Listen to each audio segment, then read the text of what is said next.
kan ne zul ahar achana da na khor thuk le achana tham chia nak le mon thona tlang par kai chana tam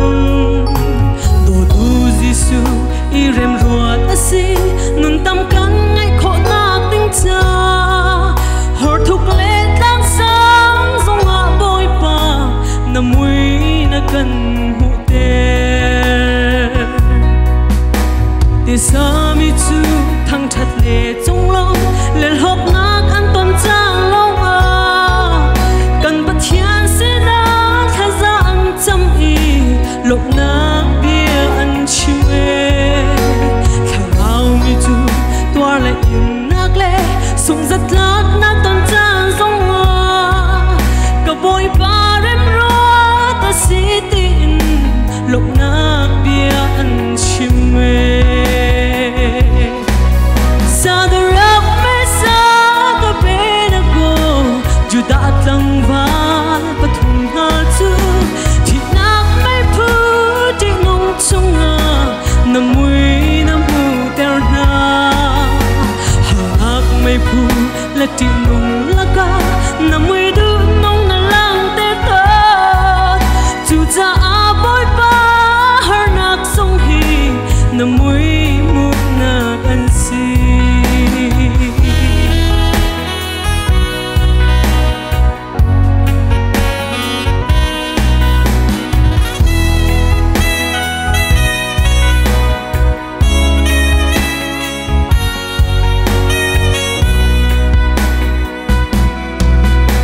zoom tu nun chu mi sur nem na khur chunga kan phak tik long a khin rial tu na mang in chung lai thum ana a chua ki lang ton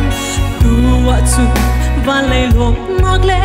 lai lok nak thai dan ka thian chang ha bu kok ting tang o to tum zia na ka thiam ter boy pa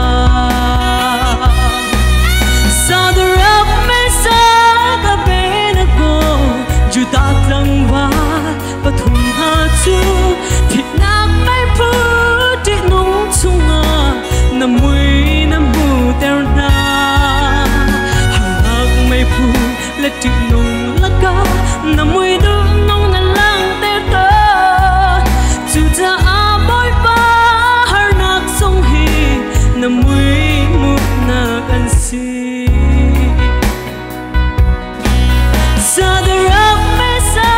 ka benago juda tlang va pathum na chu thi nak mai phu ti nong chunga na mui na mu ter na hak mai phu le ti nong la ka na mui du nong na lang ter ta chu cha a boy pa har nak song hi na mui mu na kan si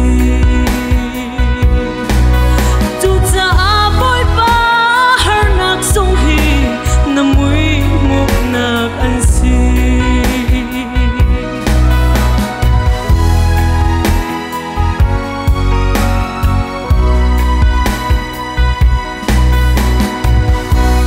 kan dilak sa boy pan sa chon na kaprak ta ko se